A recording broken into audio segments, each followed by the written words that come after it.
Olá, pessoal, sejam bem-vindos a mais um episódio do nosso podcast. E a nossa convidada de hoje é a psicóloga Jucimar Alves, ela que vem contar aqui um pouquinho da sua experiência e da sua história profissional e tenho certeza que ela vai trazer muito conteúdo, então não percam, vem conosco. Seja bem-vinda. Obrigada por você ter me convidado, né? A gente se conhece há pouquíssimos tempos, mas eu fiquei muito surpresa com o convite e muito agradecida. E como não chamar, né?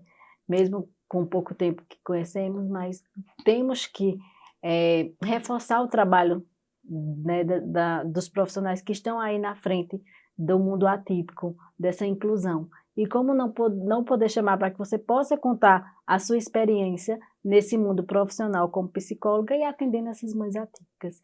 Então, eu queria hoje que você deixasse para o pessoal de casa, né? Quem é Jucimar Alves? Eita, Jucimar Alves. Primeiro que tudo, eu gosto de me identificar como uma mulher cristã, uma serva de Deus, com muito orgulho. Amém. E depois, eu sou uma mãe, esposa, uma mulher negra que sofre inúmeros tipos de preconceitos.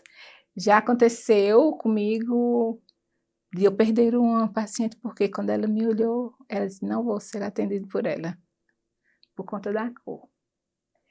Então, eu sou essa mulher que luta, que batalha, que queria realizar um sonho e conseguir.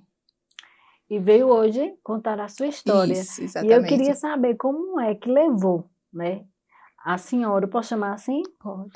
A senhora a entrar nesse mundo da psicologia e dentro dessa inclusão, porque a gente sabe que é uma área que nem todo mundo, né, Não tem quer. essa empatia. Exatamente. Geralmente, as pessoas preferem a clínica porque dá visibilidade, né? E a social, essa parte do trabalho mano a mano com outro ser humano, é bem complicado. Ninguém quer trabalhar por um salário pequenininho, né? Sair visitando favelas no dia a dia. Ninguém quer isso, né? Pouquíssimas pessoas têm essa empatia. Para muita gente, a psicologia é status. Mas para mim, não. Para mim, sempre foi, né, assim, ajudar.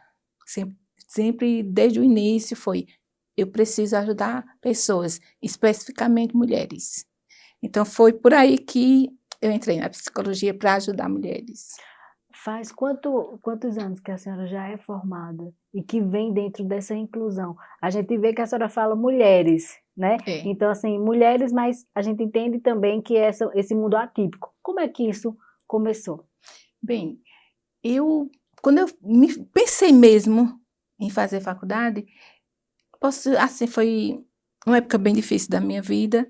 Eu estava reformulando a minha vida, né? Um casamento de 40 anos que estava acabando. Então, eu fiquei um pouquinho perdida, sem saber para onde correr. E o meu sonho sempre foi ser psicóloga, corri para a psicologia. E lá eu me encontrei totalmente. Então, não é só, no caso assim, eu estou voltada para as mulheres, mas a psicologia não é só isso. Eu não estudei só para trabalhar com mulheres. Atendo também, faço atendimento também com as crianças, faço algumas atividades também em grupo com elas e vou me direcionando mais assim, lá dentro de mim são mulheres, é o meu alvo. E como foi que a senhora, a sua profissão, a sua carreira profissional, né? Isso. Como é que começou? Onde a senhora começou a atuar? Onde a senhora estagiou? Como é que foi essa carreira Certo. profissional? Eu comecei a estagiar na Clínica Escola da Nassau, que foi lá onde eu fiz minha graduação, né? Faz 2 anos que eu me formei, sou bem recente, né? Porque, assim, eu comecei a estudar com 58 anos. Terminei com 62. Agora estou com 64. Então, foi tudo muito... Assim, foi uma aventura mesmo, né? Eu era a avó da sala. Eu estava dentro de alunos de 16 anos, de 17. E eu era avó, todo mundo me tratava como avó. Mas com todo respeito, Sim. Eu era muito respeitada, que quando tinha aquele grupinho falando algo assim, eu dizia, eita, chegou Jússi, vamos parar. Né? Aí, daí, eu fui para a clínica escola, fiz estágio lá durante 1 ano, e durante o estágio apareceu essa oportunidade de eu sempre tive também essa vontade louca de fazer trabalho comunitário, trabalho voluntário. Então, apareceu essa oportunidade através de uma amiga. Ela disse: olha, na PAI está precisando de voluntário, tu não quer? Eu digo: eu quero. Aí eu fui para lá para a entrevista e adorei o ambiente e fiquei. Fiquei um ano lá com outro psicólogo, com o David, que é um amor. Oi, David! Fiquei um ano trabalhando com ele, ajudando ele. Aí depois surgiu uma oportunidade muito boa para ele. Ele passou no concurso e foi embora. Aí ficou para mim, né? A vaga dele ficou para mim. E eu já tinha aquele vínculo com as mães, com os alunos, com tudo, e foi de boa. Fiquei lá um ano, trabalhando com as mães, com os alunos, Fiquei um ano todo, até na banda da APAI eu toquei. Saí no dia 7, o ano passado, tocando, e foi uma experiência incrível, incrível mesmo. Foi maravilhoso o tempo que eu passei lá. Mas como tudo que começa, termina, meu tempo lá chegou ao fim, e eu parti para outros rumos. Mas aí hoje a senhora tem também social, tem sua clínica, como é que hoje está essa continuidade aí na área Outra da coisa psicologia? também. Assim, quando eu entrei para fazer psicologia, que no primeiro dia de aula foi perguntado a todo mundo o que você pretende fazer com a psicologia. E a psicologia eu queria me conhecer. Eu entrei para me conhecer e depois que você se conhece, as portas se abrem, né? Eu tive outra visão de mundo e tudo. Então, eu fiquei... Assim, todo mundo que estudou comigo sabe que eu sempre falei, eu não quero associar e nem eu quero seguir a psicologia, eu não quero fazer carreira na psicologia. Eu quero só aprender. Eu estava ociosa em casa, estava frustrada e precisava fazer alguma coisa. Então eu vim para a psicologia porque eu achava que com 58 anos, a mais velha da turma, eu acho que a mais velha do curso de psicologia era eu. Então não tinha muito o que fazer. Mas aí foi diferente. A Depois vida que lhe trouxe isso, surpresas, e boas, né? não foi eu que escolhi a psicologia, ela me pegou. E foram se aparecendo oportunidades e eu fui ficando. Eu não tenho clínica, nem pretendo, porque minha área mesmo é social. Não pensando em ganhar com isso, nada. Ou, se vier uma graninha, a gente quer, né? Mas, se não, eu vou ser voluntária eternamente. Não tem problema nenhum com isso. Eu gosto e quero continuar assim. Mas, porque o social, para mim, é tudo. Então seja bem-vinda ao ITEAC. A gente sempre, todo mundo precisa de dinheiro, né? Eu não vou dizer que eu não Faz parte, preciso. né? É o reconhecimento também, Isso, né? A gente tem que primeiro, eu acredito muito assim também, com a psicanálise, eu também fiz para me conhecer. E depois a gente vê que quando a gente se conhece, um pouquinho, porque a gente tem que aprender todos os dias, mas quando a gente mais ou menos tem aquela noção do que você é, daquilo que você veio, aquilo que você tem que fazer, aquele propósito, então a gente começa a ver que a gente pode também ajudar outras pessoas, Isso. né? Então, assim, essa é uma caminhada que eu acho que todo mundo deveria seguir, desse de se conhecer. Então, primeiro eu sou, para que depois eu venha a ter. Exatamente. Então, assim, infelizmente, nem todos dentro da sociedade vê dessa maneira, né? Às vezes a gente quer logo um reconhecimento, a gente quer logo o ter, e a gente esquece de ser. E muitas das vezes, quando a gente esquece de ser, a gente se perde. Exatamente. Exatamente isso. Não que eu não precise, todo mundo precisa, né? Mas só assim, que como eu já comecei tarde, um casamento de 40 anos, então eu já estava estabilizada, eu já tinha o meu sustento, digamos assim. Então, a psicologia sempre foi para mim algo assim, vou me descobrir, vou ajudar pessoas. Nunca foi com esse fundo de ganhar dinheiro com isso, não. O meu marido falava para mim assim, como tu é muito besta, como é que a pessoa vai trabalhar de graça? Eu digo, não estou trabalhando de graça, né? Eu estou fazendo o que eu amo. E para mim isso é o suficiente. E tudo é gratificante, né? Demais, demais. Para mim é demais. Eu gosto bastante, gosto muito. Quando a gente vê a evoluçãozinha, ou aquela mudança radical também, assim, a gente fica muito grata. Eu acho que como cristã, eu também sou cristã, eu digo, a gente Amém. agradece a Deus todos os dias por isso, né? Que a gente tem Exatamente. muito hábito de dizer que agradecer, a gratidão é só agradecer. E é muito mais do que isso, né? Deixar realmente a graça descer, a gente ter esse conhecimento do que somos e para quê? vamos fazer e o que vamos contribuir na vida do outro. Exato. E assim, a gratificação de você chegar e ver aquelas mulheres dizer, estava contando os minutos para chegar tal dia, que era para a gente se conhecer, para a gente se conversar, para a gente brincar, porque a gente fazia daquela sessão uma brincadeira. Juntava aquele monte de mulheres e a gente ia fazer dinâmicas, ia correr, ia sorrir, ia chorar. Muitas vezes terminava a terapia, todo mundo chorando, sentado no chão, rindo, brincando. Isso para mim não tem dinheiro no mundo que pague isso. É verdade. Para mim é muito gratificante. E nessa sua caminhada, né, de voluntariado e de profissional também, em atendimentos como contratada também, o que é que a senhora pode trazer, né? Porque assim, eu acho que a gente muitas das vezes acha que está levando algo e a gente também está recebendo muita coisa. Certeza. Então assim, o que é que a senhora pode, dessa experiência com essas mães, o que é que a senhora pode trazer? Para a minha vida. Sim, e para o que foi que mudou, né? Isso. Pronto, a princípio, como eu falei no início, eu estava num casamento falido. Então a psicologia abriu meus olhos, que aquilo não era o que se pode se chamar de casamento. Então a gente conversou e achou melhor. A gente não se separou. Cada um foi morar numa casa. A gente morava numa casa, os dois. E a convivência estava terrível. Então vamos fazer o seguinte, cada um fica no seu canto e vamos ver no que dá. E está dando certo. Agora é que a gente está se entendendo. Ele na casa dele, né? E eu na minha. Então agora a gente está se vivendo. Então assim, eu descobri que eu sou uma pessoa forte. Eu descobri que eu tenho algo que para algumas pessoas não era nada. Mas eu tenho, para mim, eu tenho uma força, eu tenho uma resiliência. Durante esse tempo que a gente decidiu se separar, eu passei um ano chorando. Se não fossem os meus colegas de faculdade, eu não sei se eu teria aguentado. Mas eu estou aqui. Então, o que eu trago mesmo para a minha vida hoje, para a vida das pessoas, é que a gente precisa se conhecer. A gente precisa saber até onde a gente suporta. Tem hora que a gente precisa dar um basta. Na minha igreja se fala muito que casamento não é indissolúvel, não pode separar. Mas eu digo, chega uma hora que é necessário, que esse corte tem que ser feito. Então eu passo muito isso para as meninas com quem eu trabalho. Não só em relação a casamento, mas em amizades, em amigos, em família. Você não pode suportar tudo. Nem porque você é cristã, nem porque você é mulher, nem você é um ser humano. Primeiro de tudo, né? Você é uma pessoa.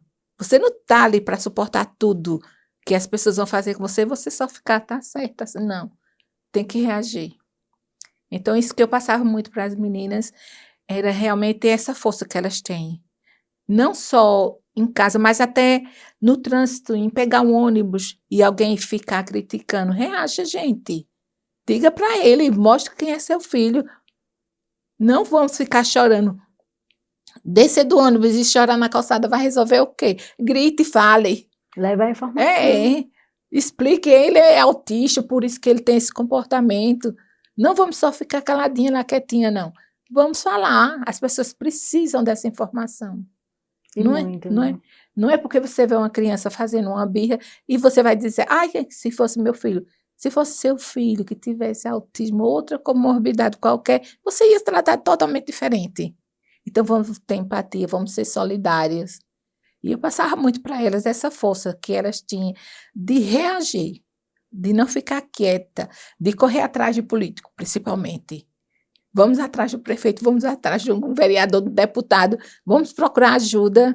Não parar e ficar só em casa esperando. Não, de jeito nenhum, vamos à luta.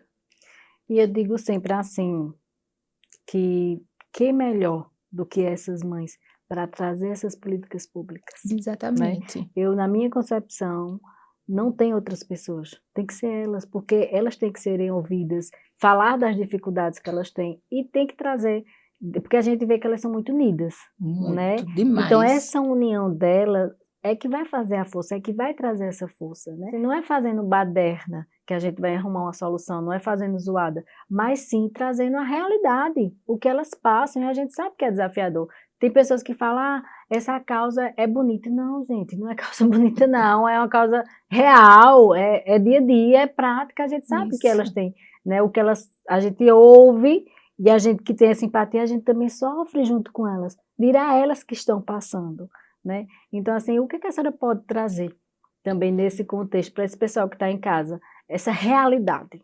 Exato. Veja só, o tempo que eu passei lá na APAI tem um transporte que traz os meninos, pegam em casa e levavam para lá, né? Tem o Conduz, que é para criança cadeirante, e tem o transporte da prefeitura. Então, não funciona. O Conduz, por ser do estado, ainda funciona um pouquinho, mas o da prefeitura não funciona. Não chega na hora, não passa em determinada casa. Ele atrasou, então aquela criança ali, ele corta para chegar no horário. Então aquelas mães ficavam desesperadas. E eu incentivava bastante elas. Vocês não podem chegar aqui, sentar e chorar, não. Se juntem, vão para a prefeitura, vão na secretaria de transporte, façam alguma coisa. Ficar aqui reclamando, praguejando, né, chamando um meio mundo de palavrão vai resolver. Vocês têm que se juntar e lutar. Uma só fica, mas muitas vocês conseguem, vamos à luta. E eu sempre me colocava na frente, se quiser eu vou com vocês, vamos todas para frente da Secretaria de Transporte, vamos brigar. Porque assim, essas mães, elas são pessoas, algumas não são muito esclarecidas. Então elas vão fazer o quê? Vão fazer baderna, vão xingar um motorista, vão culpá-lo, mas ele tem culpa. Se chega... vai ser feriado tal dia, pronto, hoje a prefeitura para, e o transporte para. E como é que essas mães vão? Não é? Elas não têm condições, você vive de um auxílio, não tem condições de pegar Uber para ir e voltar. As que moram na zona rural, como é que elas vêm? Então, E tem toda a parte também, né, sensorial para eles também, isso. no ônibus, tem todo... E a mudança de ambiente, só deles já está acostumado com aquele transporte todo dia.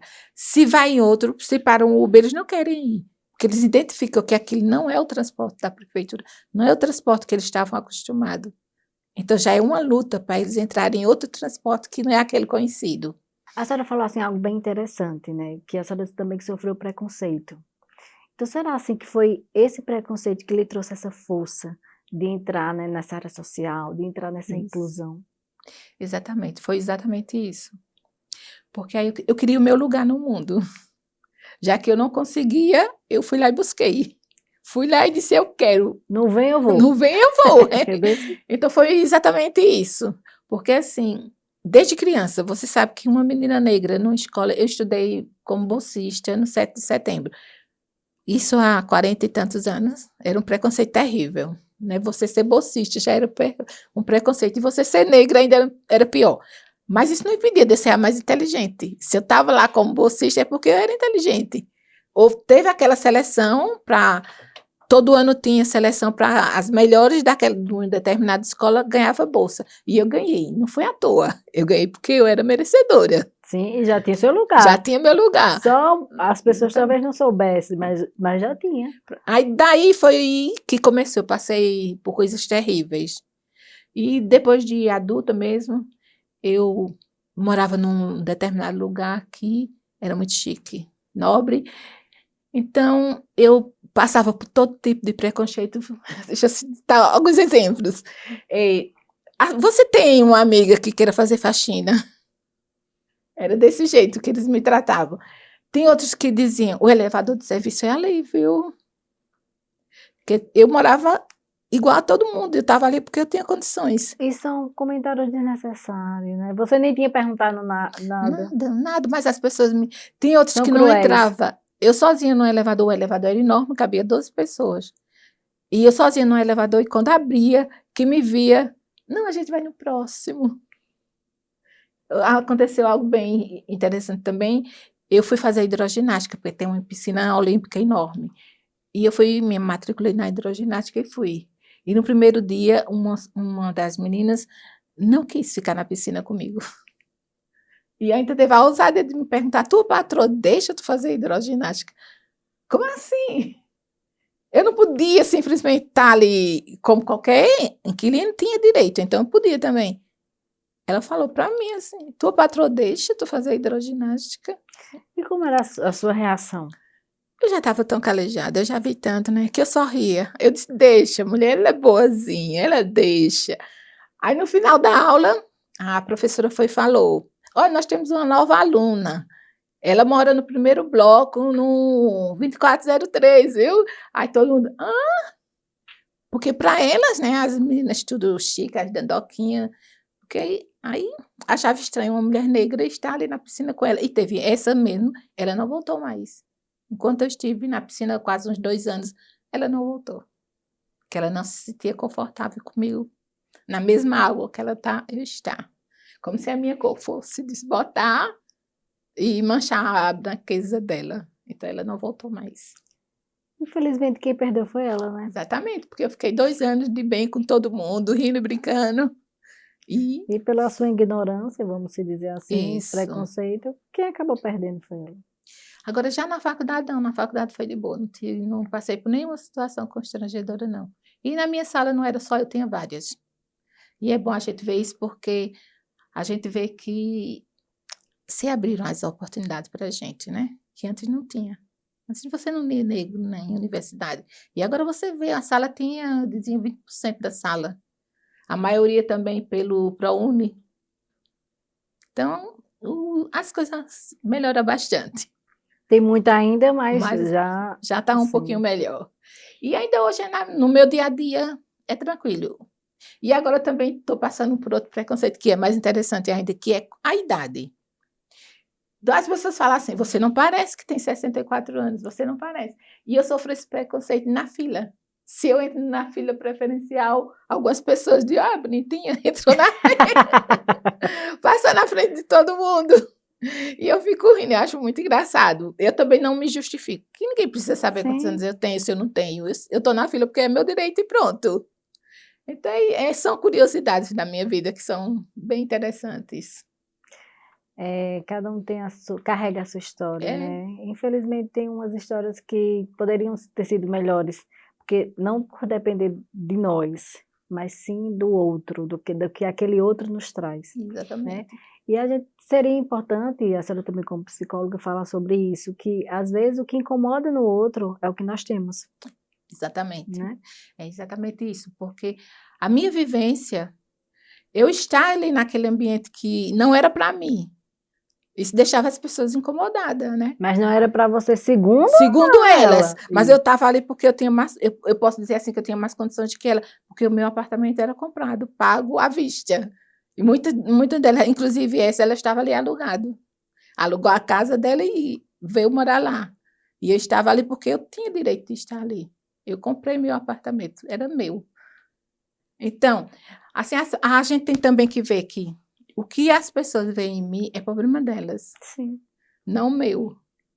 E que é bom que elas se passem a ver, né, também, para que elas mesmas, porque pessoas assim, infelizmente, a gente pode se dizer assim, são pessoas que estão perdidas, É que não se exatamente. conhecem, que nem, né, às vezes, dá para apontar o dedo para o outro, a gente está esquecendo de É. olhar para si. Assim, às vezes também é para se sentir superior. Sim. Você olha para você e você se vê tão insignificante que diz, eu vou atacar alguém para que eu possa, assim, ser superior. E Ou para que alguém me enxergue, né? E não é bem assim. Você atacando outra pessoa não quer dizer nada. Eu tomei para minha vida isso. Nada que você diga sobre mim me interessa. Me interessa que eu sei quem eu sou. Eu sei a batalha que eu tive para chegar até aqui. E que bom que a senhora se fortaleceu em tudo isso, né? Muito. Assim, não deixou com que o outro tirasse a sua essência, tirasse quem você Exatamente. é. Então, assim, diante de toda essa história, eu vou te parabenizar, Amém, né? obrigada. Porque eu acho que é sobre isso, né? Isso nos traz maturidade, isso nos traz aprendizado todos os dias. E que bom que isso te tornou uma pessoa melhor. Amém, Porque, exatamente. infelizmente, também nem todo mundo tem essa consciência, né? De receber essas críticas, esses preconceitos e conseguir enxergar a vida ainda pelo lado bom, pela essência que temos, né? Às vezes a gente meio que se perde, Isso. mas quando a gente tem essa consciência de quem somos e de que independente do que o outro achar, eu sei quem eu sou, a gente também vai tornar o mundo bem melhor. Isso. E mais que eu tenho uma responsabilidade grande, que eu tenho netas. né? Tenho duas que são mais clarinhas, mas eu tenho uma que é meu xodózinho, que ela é da minha cor. Ela diz, vovó, nós somos cor de chocolate com leite. Exatamente. Então, eu faço de tudo para mostrar a ela. Se ela chegar em casa e falar que uma coleguinha cismou com ela, ela é assim, bem moreninha, assim mesmo, da minha cor. E tem um cabelão bem grande. Passa da cintura, aquele cabelo bem lisinho, bem lisinho. E o pessoal fica, tu fez progressiva, foi, tu alisou teu cabelo e tal. E ela chega em casa falando, eu digo, não ligue. É inveja, meu amor, você é linda, tá vendo aí? Você é maravilhosa, não ligue. Quando elas falarem assim para você, você se joga o cabelo para trás e vai embora. Aí, Infelizmente, a gente, ainda no século XXI, a gente ainda tem muito dessas coisas, né? exatamente. E é tão triste, às vezes, ver ela chegar em casa, né? Se ninguém quis jogar comigo. Então, e eu também tento fazer que nem tudo é pela cor, Sim. né? Para ela não ficar só tudo culpando a cor. Eu digo, elas não quiseram jogar com você porque você não é boa de bola mesmo, viu? Você é E já bem. brinca também, né? Você não é boa, procure fazer outra coisa. Você não é muito boa com a bola, não. Para ela não sentir que tudo é sobre a cor. Eu tento o máximo fazer ela enxergar o outro lado. Para ela não se vitimizar tanto, né? E não encucar com isso. Porque eu sei o que eu sofri, eu não quero que ela sofra a mesma coisa. E que bom que a experiência está trazendo, né, essa melhora para essa nova geração. Exatamente. E ela é incrível, ela é meu xodózinho meu. As outras também são, mas ela é mais. Eu ia dizer isso, senão as outras vão ficar com raiva. Não, a outra foi a minha estilista de hoje, que vovó, essa roupa não tá boa. Não gostei, essa ela ficou muito gorda. Aí eu vesti, mas pro ambiente, voinha, não fica muito boa, não. Aí depois eu vesti essa, perfeita. Muito bem, continue assim, ajudando sua avó. A gente podendo também trazer, a gente pode abordar uma pauta aqui, a gente trouxe essa parte do preconceito. Eu digo isso porque a gente, como voluntário, né, trazendo essa parte do mundo atípico também em classes sociais baixas, né, que a gente pode se dizer assim, a gente também vê esse preconceito, Exato. não só por ser uma família atípica, mas também por ser uma família que precisa de outros recursos, né? Então, assim, quais as experiências que você traz diante desse contexto? Isso eu vi muito. Eu vi muito isso acontecer. De pessoas até pessoas se negarem a receber auxílio para não passar que precisam, não passar que necessitam, né? Até eu tinha, assim, uma vez por mês a gente saía entregando cesta básica na casa das mães mesmo, e tinha uns que assim, eu não preciso. Elas mesmas não se reconheciam. Eu digo, a gente tem que trabalhar isso. Vamos para o privado, vamos ter uma conversinha em particular, porque a gente sabia da necessidade. Mas de tanto elas terem sofrido preconceito por isso, né? De chegar em necessitar de alguma coisa e alguém negar, ou falar, vai trabalhar, né? Porque muita gente fala assim, Sim. não vou ajudar, vai trabalhar. Mas como é que uma mãe atípica trabalha? Ela tem terapia 6 dias na semana com aquela criança, como é que ela vai sair para trabalhar? Então, muitas ficam bem resistentes em receber ajuda, com medo do preconceito que elas vão sofrer. E isso é Mais muito um, né? triste. Mais um. E assim, também a gente percebe que elas já vêm muito sofridas também, porque a gente Isso, também vê que tem um acréscimo muito grande também de abandono dos parceiros. exatamente. Isso é algo terrível, mas é a realidade, né? É como eu acho que foi você que falou, o autismo entra por uma porta e o pai sai pela janela, né? Desse jeito. Infelizmente, né? E lá eu diria que 90% das mães são sozinhas. E isso eu tenho um caso bem interessante de uma menina que ele deixou ela na maternidade. Ela tinha microcefalia que lá atende de tudo, né? Então ela tinha microcefalia quando ela nasceu, justamente na época que estava aquele surto. Acho que foi 2017, né? Por aí. Por aí. Então, quando a menina nasceu, que ele viu que ela tinha microcefalia, ele disse, eu não dou conta disso, e foi embora. Mas ela achou que ele foi para casa. Mas ele foi para casa, tirou as coisas dele. E quando eu tive contato com ela, a menina tinha 7 anos. Nunca mais se souberam onde esse homem estava. Ela não tinha como requerer uma pensão, não tinha como fazer nada, ele simplesmente sumiu. E ela morava em outro estado, voltou, porque ela não dava conta sozinha. Chegou aqui, a família também não acolheu. E ela estava sozinha. Parou de trabalhar, parou de, ela era, fazia trabalhar com beleza, fazia unha, maquiagem, essas coisas, e teve que parar tudo para cuidar da menina sozinha, porque o pai simplesmente sumiu. E a gente vê muito isso. Eu acho que lá, o tempo que eu passei lá, tinha 2 pais que levavam as crianças.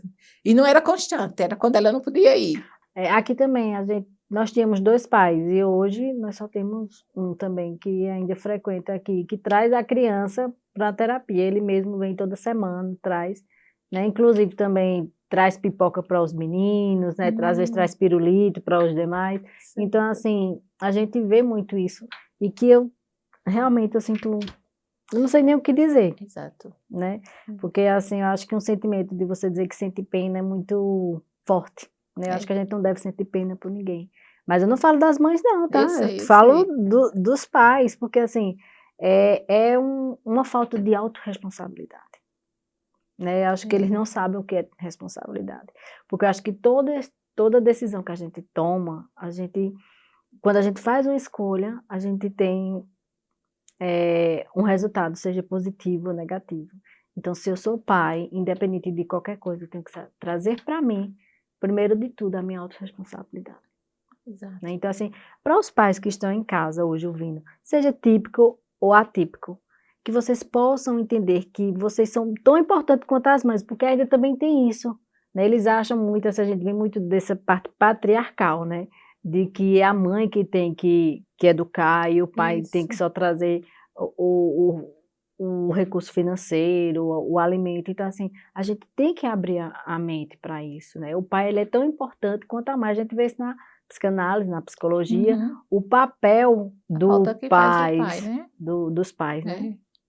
Então, a gente vê muito isso, eu vi muito isso, de o pai não ir. E quando acontecia dele chegar, todo mundo fazia festa. Ah, hoje quem veio foi ele, não sei o quê. De tão raro que é. Quando chegava um pai com uma criança, todo mundo já fazia aquela festa. E ia levar cafezinho para ele, ia ajeitar para ele ficar bem à vontade. Porque é raro. Isso para uma criança é terrível. Mesmo que você fale assim, ah, mas ela não entende o que é a falta do pai, entende. Entende que quando ele vinha com o pai, ele vinha orgulhoso. Meu pai veio. Como é que essa criança não entende? Entende muito.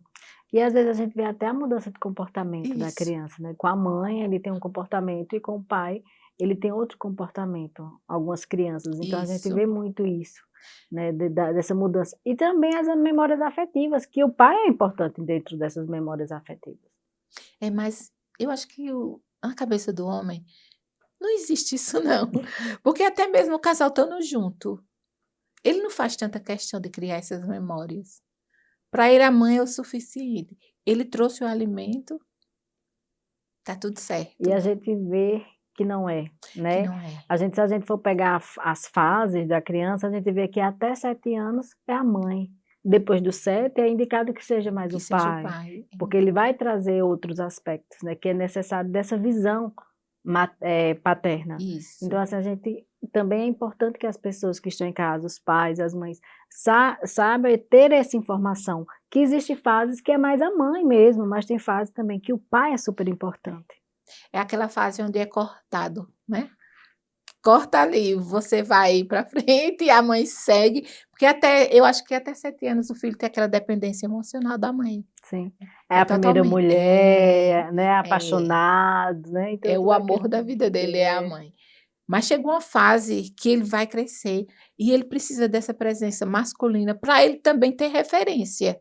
Porque um menino criado só com a mãe, ele não vai ter essa referência. Como é que ele vai saber ser homem? Como é que ele vai ter atitude de homem se ele só convive com mulher?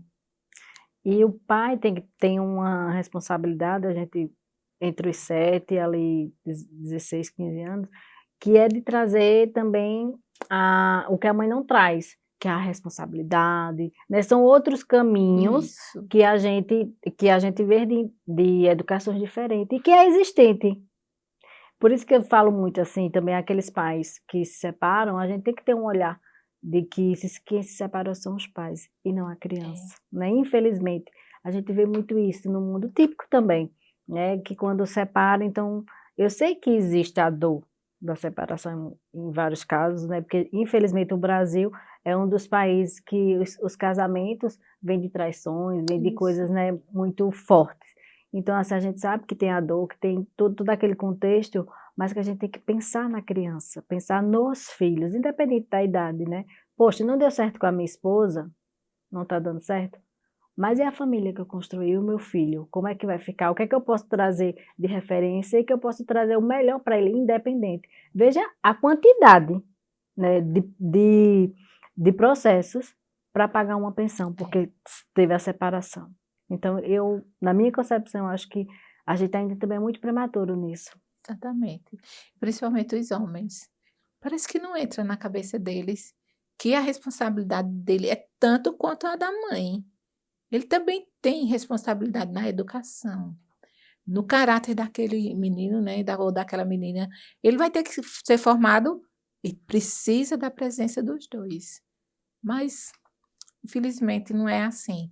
Tanto as mães que fazem alienação, né, que não, tudo para afastar, principalmente se o pai arrumou outra, pronto.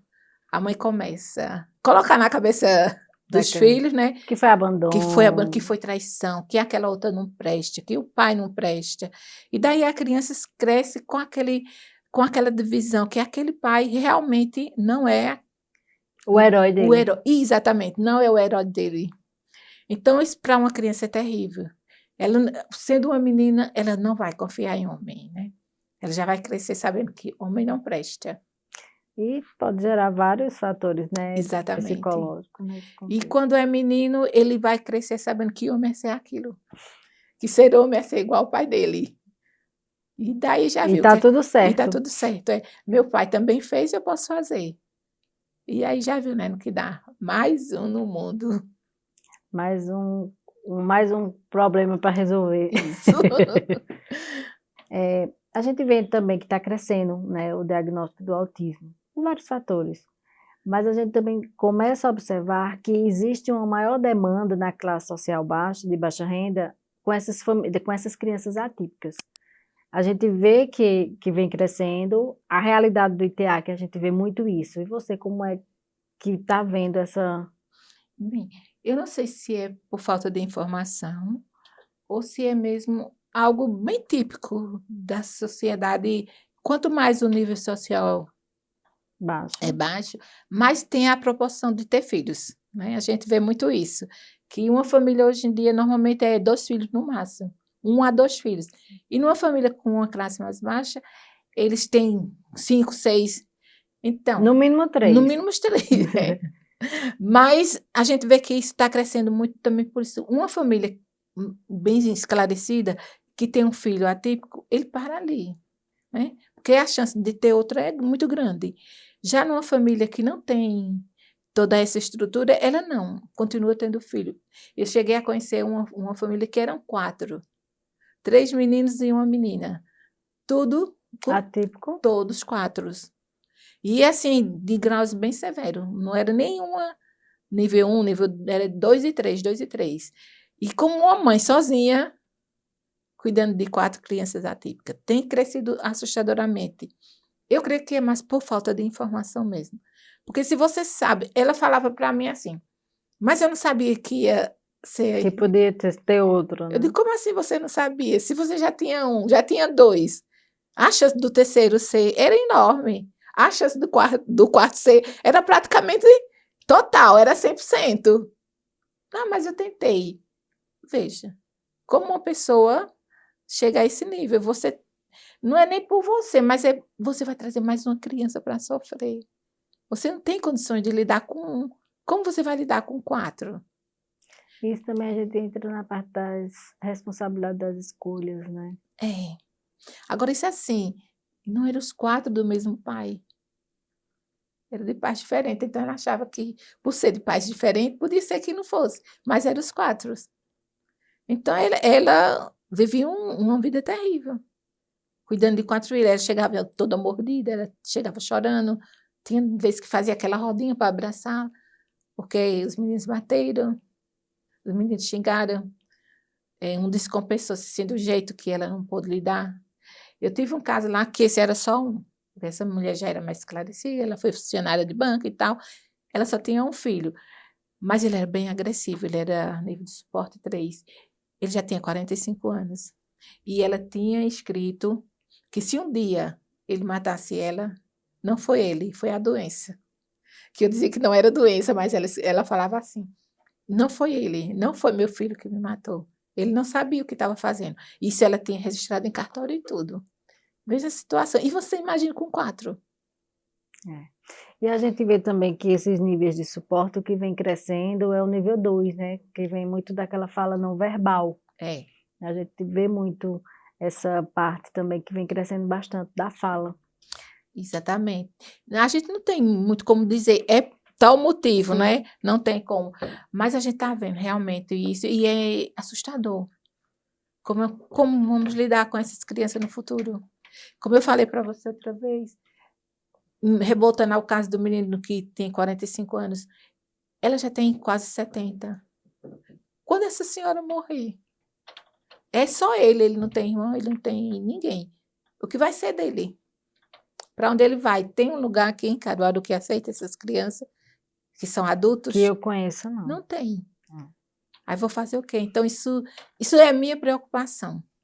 Eu fico imaginando um lugar lindo, onde se pudesse colocar esses meninos, ou então que existisse hoje um lugar onde completou 21 anos, ela foi para a maioridade, vamos tentar levar essas crianças para que elas possam ter autonomia, vamos ensiná-los a ter a autonomia, a se cuidar, a fazer o básico, para não necessidade eles terem pelo menos como se virar, né? Mas infelizmente não temos. Eles são colocados lá na APAE mesmo, uma senhora de 57 anos, desenhando, pintando.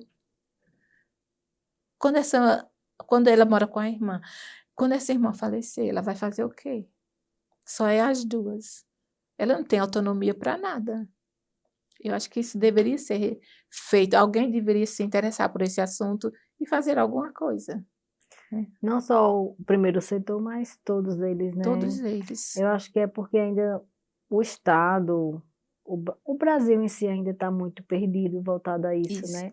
Eu acho que a gente não é, a gente é um embrião ainda, né? A gente está meio que avançou um pouco, mas ainda está, né, meio perdido. Não existe ainda uma política pública que funcione, né? Exato. Nem existe, porque foi colocado como deficiência. Então, assim, a gente tem que ter esse olhar, né, de como é que a gente vai resolver isso. E a gente vê que vem aumentando, os estudos vêm mostrando que vai aumentar.